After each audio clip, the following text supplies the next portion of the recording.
कलयुग के प्रेम और ट्विन फ्लेम के प्रेम में क्या अंतर है, इसके बारे में आज का ये स्पेशल वीडियो हमारा बनने वाला है।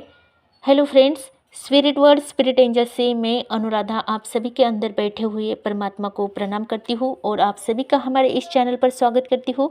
आज का ये स्पेशल वीडियो कलयुग के प्रेम और ट्विन फ्लेम के प्रेम में क्या अंतर है, यह समझने के लिए सबसे पहले हमें इन दोनों प्रकार के प्रेम की प्रकृति को समझना होगा। कलयुग का प्रेम अक्सर माया और आकर्षण पर आधारित होता है। यह प्रेम शारीरिक आकर्षण, सामाजिक स्थिति या अन्य बाहरी कारकों पर आधारित होता है। कलयुग के प्रेम में अक्सर लोग अपने स्वार्थ और इच्छा को पूरा करने के लिए एक दूसरे के साथ जुड़ते हैं। यह प्रेम अस्थिर और परिवर्तनशील होता है और अक्सर यह प्रेम संबंधों में समस्याएं और दर्द का कारण बनता है। कलयुग के प्रेम में अक्सर लोग एक दूसरे के साथ जुड़ने के लिए बाहरी चीज़ों पर निर्भर रहते हैं, जैसे कि शारीरिक आकर्षण, धन दौलत या सामाजिक स्थिति। यह प्रेम अक्सर अल्पकालिक होता है और जब बाहरी चीज़ें बदलती है तो यह प्रेम भी बदल जाता है। दूसरी ओर हमारे ट्विन फ्लेम के प्रेम की अगर बात करें तो ट्विन फ्लेम का प्रेम एक गहरा और आध्यात्मिक प्रेम होता है। यह प्रेम दो आत्माओं के बीच का एक गहरा संबंध होता है जो एक ही आत्मा के दो हिस्से का होता है। ट्विन फ्लेम का प्रेम एक दूसरे के साथ जुड़ने और एक होने की एक गहरी इच्छा पर आधारित होता है।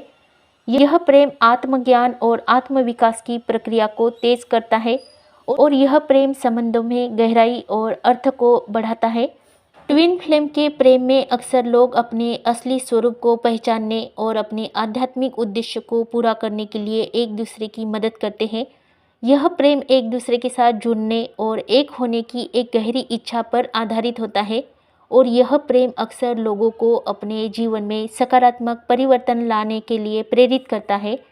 अन्य महत्वपूर्ण अंतर भी इस प्रेम में पाए जाते हैं, जैसे कि कलयुग का प्रेम अक्सर बाहरी कारणों पर आधारित होता है, जबकि ट्विन फ्लेम का प्रेम आंतरिक और आध्यात्मिक होता है। ट्विन फ्लेम का प्रेम दो आत्माओं के बीच का गहरा आध्यात्मिक संबंध है जो बाहरी कारणों पर प्रभावित नहीं होता है। ट्विन फ्लेम के प्रेम में अक्सर लोग एक दूसरे के साथ जुड़ने के लिए अपने आंतरिक स्वरूप को पहचानने और अपने आध्यात्मिक उद्देश्य को पूरा करने के लिए ही काम करते हैं। यह प्रेम एक गहरी और स्थायी एकता की ओर ले जाता है और जीवन भर एक दूसरे के साथ जुड़ने और एक होने की यात्रा करता है। इसके अलावा ट्विन फ्लेम का प्रेम अक्सर एक दूसरे के साथ जुड़ने और एक होने की गहरी इच्छा पर आधारित होता है जो आत्मज्ञान और आत्मविकास की प्रक्रिया को बढ़ाता है। यह प्रेम लोगों को अपने आप में बदलाव लाने में मदद करता है और उन्हें बदलता भी है। यह प्रेम अक्सर सामने वाले में बदलाव लाने में और उन्हें बदलने में प्रेरित करता है। अंततः कलयुग के प्रेम और ट्विन फ्लेम के प्रेम में एक और महत्वपूर्ण अंतर ये है कि ट्विन फ्लेम का प्रेम अक्सर एक गहरी और स्थायी एकता की तरफ लेकर जाता है, जबकि कलयुग का प्रेम अक्सर अस्थिर और परिवर्तनशील होता है। ट्विन फ्लेम का प्रेम दो आत्माओं के बीच का गहरा और आध्यात्मिक बंधन होता है जो जीवन भर एक दूसरे के साथ जुड़ने और एक होने की यात्रा है, और कलयुग का प्रेम अस्थिर होता है, अस्थायी होता है और जो एक दूसरे के अंदर कोई भी परिवर्तन नहीं लाता है, और ये प्रेम मोह माया का होता है, आकर्षण का होता है, जिसमें आध्यात्मिक उन्नति होने के चांसेस बहुत ही ज़्यादा कम होते हैं।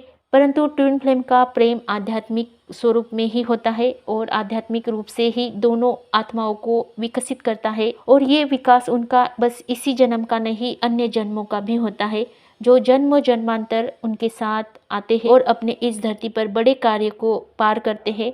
तो इस तरह से इन दोनों प्रेम में इस तरह का अंतर होता है और इसीलिए ही इस धरती पर ट्विन फ्लेम की बहुत ही ज़्यादा आवश्यकता है, जो अपने अनकंडीशनल स्वरूप में आए, जो अपने निस्वार्थी प्रेम को दुनिया को बांटे और अन्य आत्माओं को भी इस राह पर ले जाए, मार्गदर्शन करे। तो दोस्तों, ऐसे ही आगे बढ़ते रहिए, खुश रहिए, आबाद रहिए, पॉजिटिव रहिए, अपना ध्यान रखिए और मेडिटेशन करते रहिए। सभी के लिए happy journey. Love you all, take care all.